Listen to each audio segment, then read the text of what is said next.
It's a real pleasure to bring up this next comic. You've probably seen him on The Tonight Show or on his own special on Comedy Central. Let's have a big welcome for everybody for Mark Norman.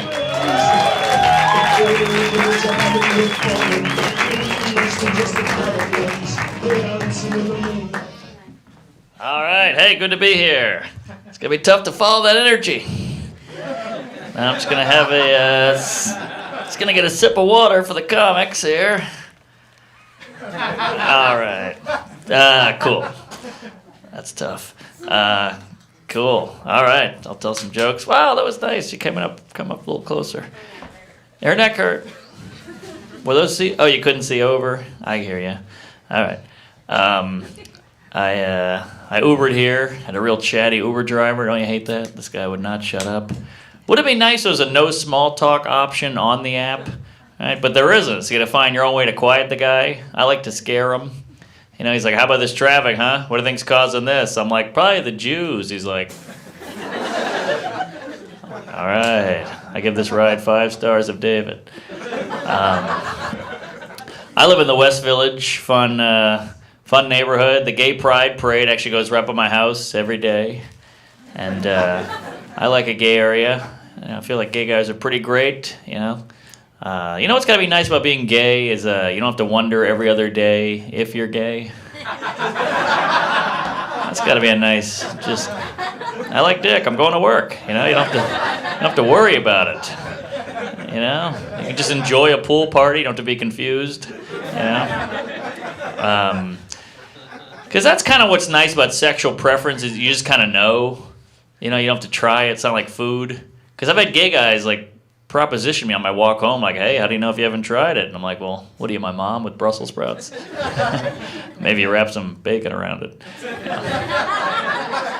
You know, because libido and appetite are very similar. You get hungry, you eat, you're not hungry. You get horny, you fuck, you're not horny. You know, they're very similar. But my discipline with sexual appetite is so much better. Because, like, I don't like coconut. But if I'm in a room with a coconut for 3 days, eventually I'll be like, all right, I'll take it. You know, but if I'm in a room with like 6 guys for 3 days, I can hold off much longer. All right.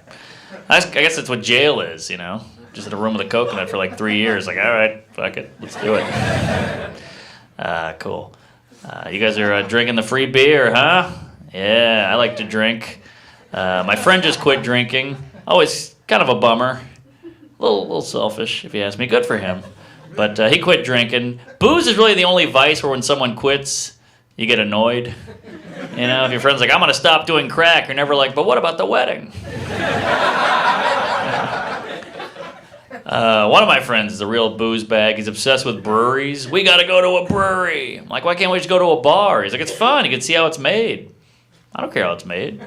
Look, I like porn. I don't need to go to a broken home.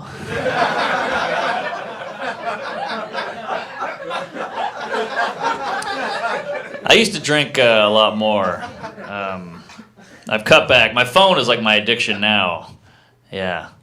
And people say, yeah, it's great, you know, phone addiction way better than booze. I don't know, same side effects.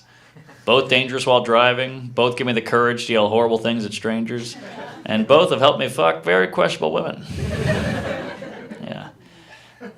See, the problem with the phone is there's no cutoff. Like with booze, you drink too much, somebody goes, hey, you've had enough, or your body cuts you off, or you pass out, you just fall down, you puke. Phone, no cutoff. We need like a phone bouncer. There's a guy like, hey, you can't get in. You're like, but that's mine. That's me. It's my place. Oh, I heard a phone. All right. I don't know. I'm way on my phone, way more than booze. Like I've never been like, oh, I gotta take a shit. Where the hell's my cocktail? I'm gonna be shitting for 6 minutes. I can't have a cocktail, no cocktail for 6 minutes. It's insane. All right. Well, keep it moving. You look pissed. You don't believe me? After 6 minutes on the toilet, you don't ask why you don't have a cocktail. That's the joke. Just shut up. All right. We'll talk later. All right. Cool. All right. Oh, boy. What the hell was I talking about? Oh, yeah. So, yeah, the gays. I feel like gay guys are little better than us. They're progressive, non-violent. You never meet any violent gay guys. There's no gay gangs. That would just be a musical. Sorry, is that offensive? I don't know. I can't keep up. Everybody's offended now, you know. It's okay to be offended, but just shut up. Right? Yeah, like I had a guy yell at me the other day. He goes, "Hey, buddy, that's a trigger word." I was like, "Whoa, I think it's pronounced trigger."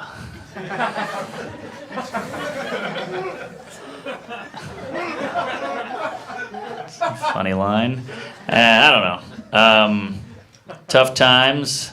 I had a guy call me racist recently from that joke. He don't even know me. I'm just telling jokes. It's weird. It's quite a go-to. We use that word so quickly now. Like I was on the subway last week. I was watching an interracial couple make out.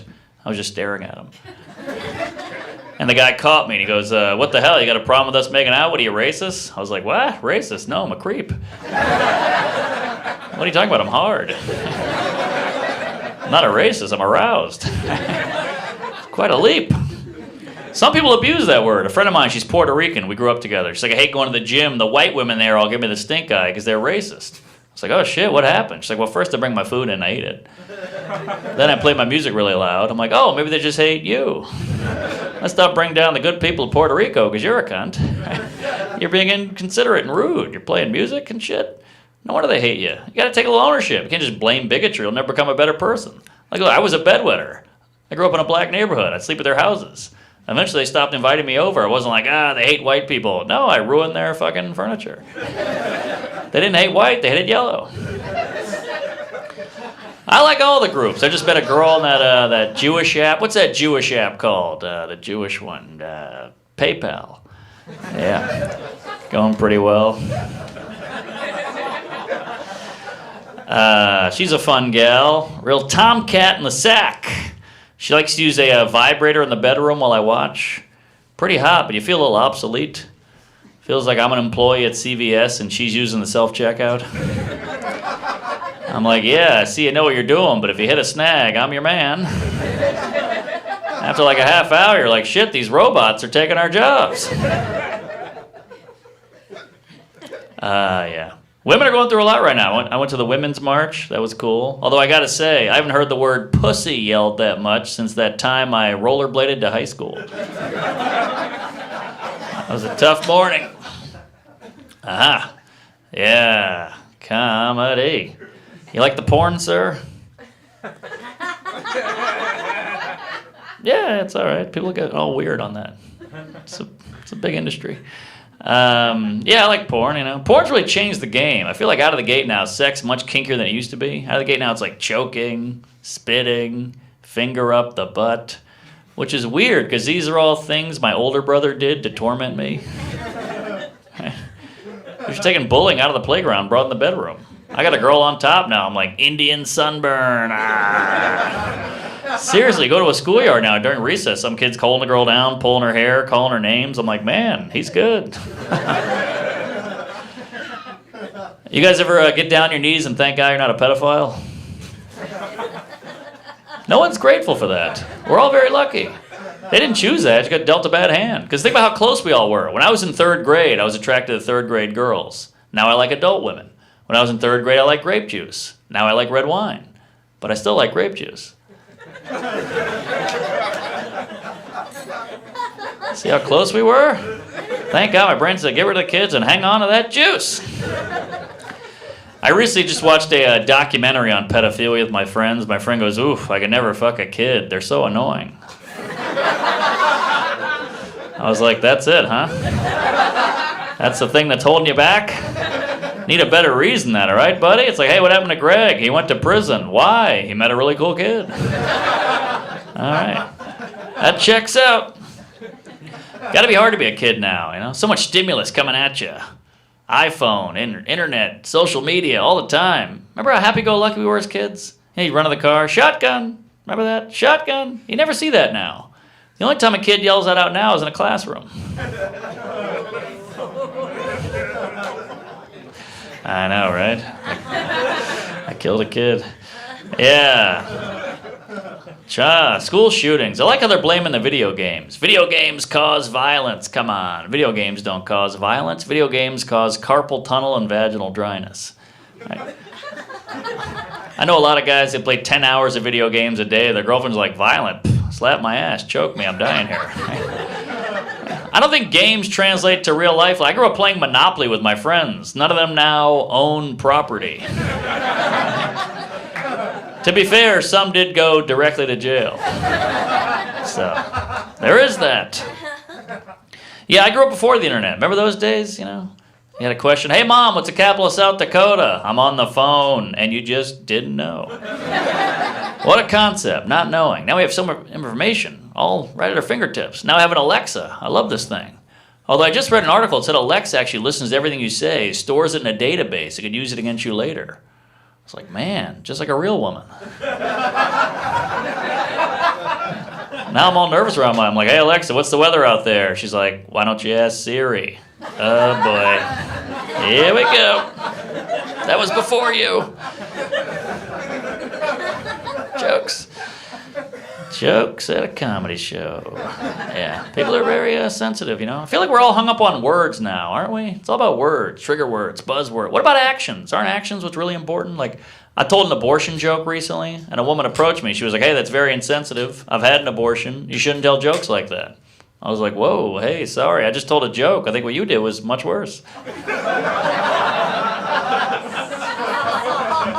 But, you know, either way, I'll see you at home later, honey. And that's a joke, too. I love abortions. I paid for 2 last week, you know? I'm a big fan. Honestly, I don't feel like abortions get the credit for how successful they are. I mean, they're killing it. They're doing a great job, these people. Right? Just because it's a sad thing doesn't mean they're not doing a great job. Everybody's like, oh, childbirth is a miracle. Those fuck up all the time. Abortions, 100% perfect every time. Never hear about one bad one. Not once. Never like, hey, how was that abortion? Horrible. Timmy. Yeah, he's got no ears, but they didn't charge me. I don't know. It's fun to say horrible things, you know? We're all going to die one day. Don't I feel like the whole country's pent up, though? It feels like we can't say shit, you know? It's not good. Everybody's angry. You got white supremacists running around, protests, hate groups. You know, you're allowed to be hateful in America as long as you're not specific. Have you noticed that? You know, if you're like, I hate Mexican people, everybody's like, oh my God, what a bigot, prejudice. But if you're like, I hate people, everybody's like, ha, fucking right. Well, how's that work? People are angry, man. I had one of those White Lives Matter rallies go by my house the other day. I freaked out. Then I realized, oh, it's just a half marathon. That was close. I don't know. Is this too dark? I'm just, you know, dark guy, I guess. I'm a grown-up. You know, I'm in therapy. Doing this thing called cognitive therapy. That's where you face your fears. Scared of heights, takes you on a hot air balloon. Scared of drowning, takes you in the ocean. So he said, what are you scared of, Mark? I said, well, I'm claustrophobic and scared of intimacy. So he took me in a little closet and fucked me. It's very expensive. I don't get the stigma with therapy. It's good for you. I think it should be mandatory. Everybody works out their muscles. Why not work out your emotions? I'll be hanging out with a friend. He's like, all right, man, take it easy. I'm going to go work on arms and back. I'm like, cool. I'm going to go work on letting go of the past and accepting love. Everybody loves the gym, but the gym makes me feel sexy. Well, you know what else is sexy? Not being a walking red flag. Nobody cares about your abs if you're the guy having a meltdown at Red Lobster. I think people respect the gym because there's like a culture behind it. You know, like gym rats. They have T-shirts that say beast mode and better sore than sorry. Therapy people, we need T-shirts. We need a shirt that says no dad, no problem. Or like can't stop, won't stop crying. Ah! All right, thanks a lot. I'm Kevin Hart. Have a good night. Comedy.